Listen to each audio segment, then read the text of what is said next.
So what are we watching here? So this.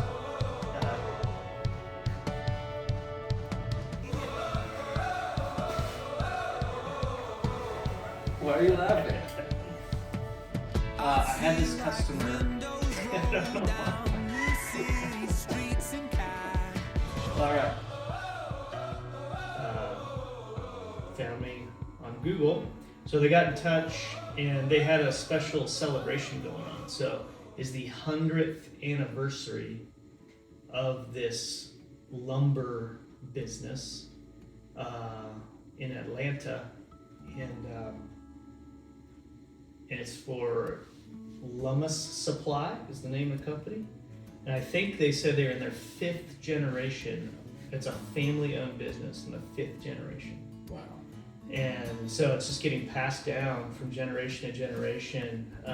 So it's just pretty neat, so rare to see a business like that that's still being family run.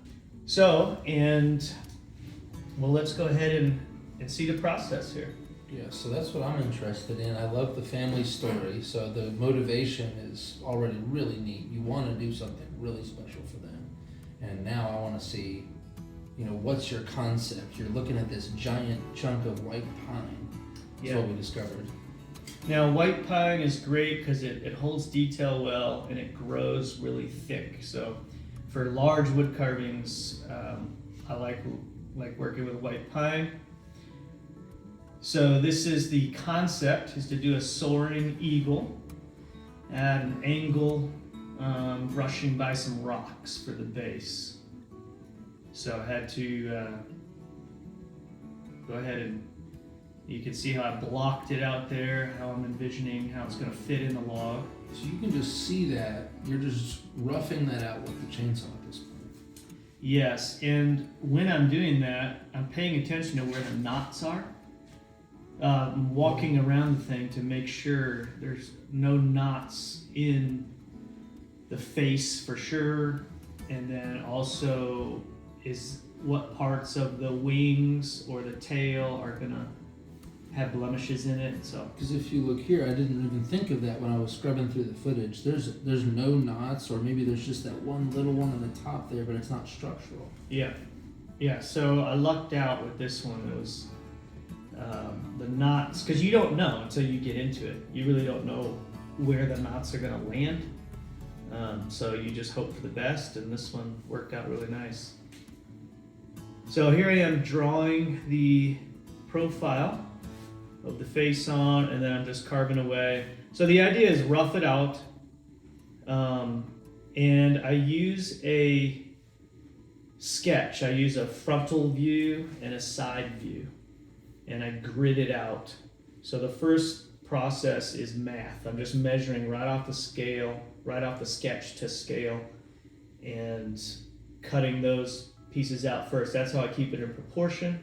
Then I start relying on the photo references to make it look right. So you can see in this part of it that the face is already very well finished. So why did you choose to do the face first? Well, I like to work from the top down. So in this one, I did the top wing first. I see. Then the next step would be the face for me. Get the head knocked out first, because I can't really do the chest and the body until I've established the thickness of the head. So it's all based on proportion. The face has so much detail that's going to inform the rest of the sculpture. Yeah. So it's a domino effect for me visually. So I need to establish the proportion of the head first, so that I know, then I can make the body look right in proportion to the wing and the head. And if you notice, I drew the face on twice because I messed up. The first eye that I drew in was too far forward. I carved it out and I didn't like the way it looked, so I pushed it back a little bit. So. And here you are putting that plaque in, or at least a reference for the plaque. Yep. So the rocks are going in here. And you can see I've got a hydraulic cart that I use for bringing it up and down so I'm not killing my back. And I also have a chain hoist in there for moving the logs around. This is one of the most beautiful shots in the whole thing. This is your home studio, right? Yes, I have the very blessed to be able to work with this view outside my office. I'm sure some inspiration comes from just being able to look at those rolling hills and. Absolutely. So I'm putting in the using an angle grinder to create a lot of the feathers. The overlapping feathers I'll do with an angle grinder first. Then I'll come in with some Dremels to add some details to those using cone burrs and things. So there's the angle grinder you can see coming in there making some texture. There's the Dremel going in, cleaning it up.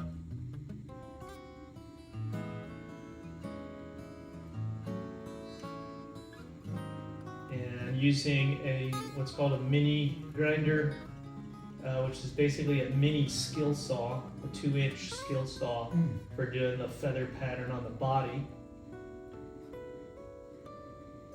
And then that's called a finger sander. Great tool for doing details like this.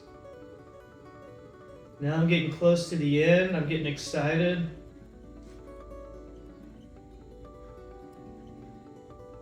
So you'll just change orientation based on whatever you need to get to, and you've got the hydraulic lift, you've got the hoist.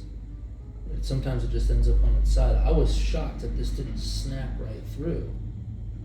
Well, I leave it thick enough in the middle, but the front and the back, like the edges, I keep them thin to give the illusion of just the realism. But make sure to leave it thick enough in the middle so it has structural integrity. And now we're putting a wood preservative on, which is an oil, basically a deck and fence oil wood preservative. So this could go outside. And yes, it's intended to be, it can be outside. They're actually going to leave it inside.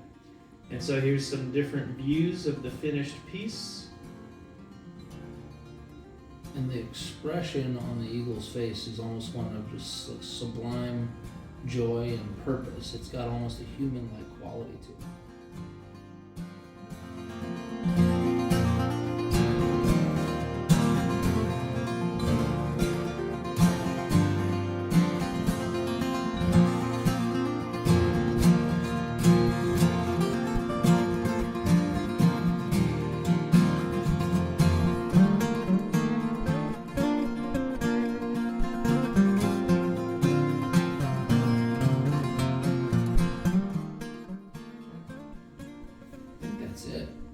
Oh, and if somebody wants to go and see this, is it public? Can somebody just go see it? I believe they have it right in the Lummus supply outside of Atlanta there. I think they have it right there in the warehouse, like in the lobby area there. Wow. So if you're shopping for lumber in the Atlanta area, shop Lummus and go see some of Kris's work. There you go.